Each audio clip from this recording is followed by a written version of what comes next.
Mike McDaniel hilariously roasts his own team, and the Bengals GM Duke Tobin makes it very clear where he stands on the Bengals trading Tee Higgins. And Dan Snyder finds himself in really hot water after newest findings. What's up, y'all? It's your boy DST, and today we're talking about some hot NFL topics. We got Mike McDaniel being hilarious, Tee Higgins, is he getting traded? And then we got Dan Snyder doing Dan Snyder stuff, but this time, maybe the worst thing he's done yet. Let's get into it.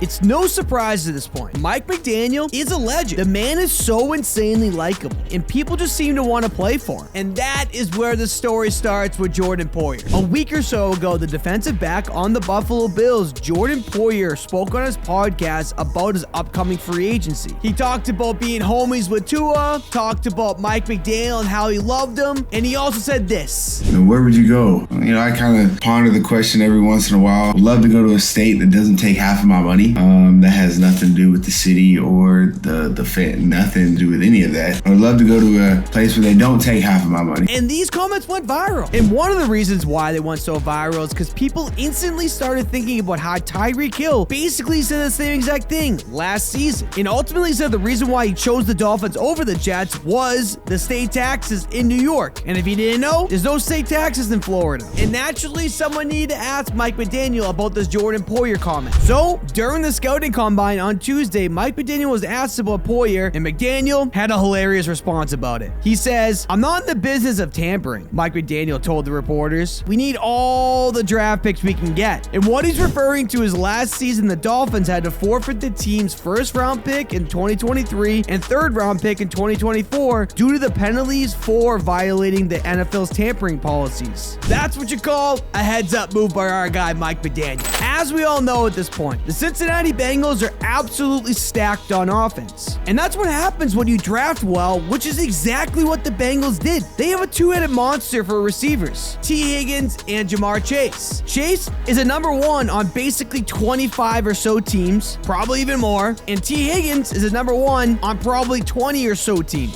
But the issue with drafting so well in a row is you have players coming to the end of their rookie deals all at once, and those guys want real money, but you have a salary cap. So something needs to give somewhere, which is exactly what's happening with the Bengals. Joe Burrow is coming up, Jamar Chase is coming up, and Tee Higgins is coming up. They have some real decisions to make. And Tee Higgins is basically a lock to get a monster contract, whether it's with the Bengals or somewhere else. But it's gonna happen. And that led to some speculation that Cincinnati could trade Higgins, much like when Tennessee traded A.J. Brown to the Eagles before he signed a second contract in the NFL. But the Bengals director of personnel, Duke Tobin, makes it pretty clear what his thoughts are on letting Tee Higgins go. I'm not in the business of making other teams better. I'm in the business of making the Cincinnati Bengals better. And so trading Tee Higgins is not on my mind. That's their problem. They want a receiver. Go find your own. Tee Higgins is a good piece for the Cincinnati Bengals. So the trade stuff is a little ridiculous right now. Something that I've learned, never say never. This could be a game of cat and mouse trying to drive the price up on Tee Higgins. But right now, I would say that he's safe to be on the Bengals for the foreseeable future until someone gives him a really good offer that they can't refuse.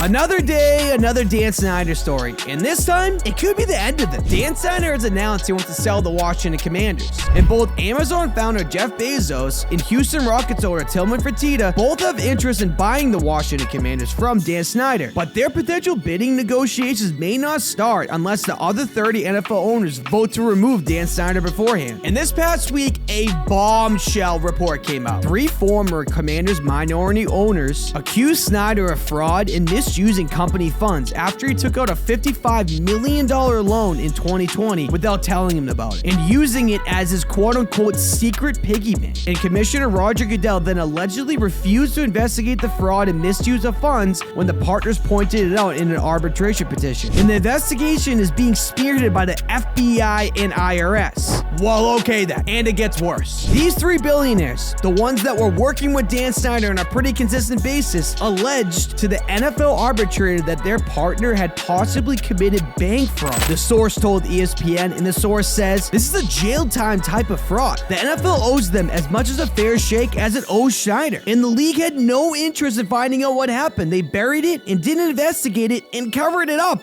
Oh my goodness. So now the NFL is getting involved in Dan Snyder's dirty laundry. We shall see what happens from here, and I can't imagine it gets any better. That's it, y'all. And if you enjoyed this, make sure you subscribe because we're going to be doing this a lot more coming up. Talk to you guys soon.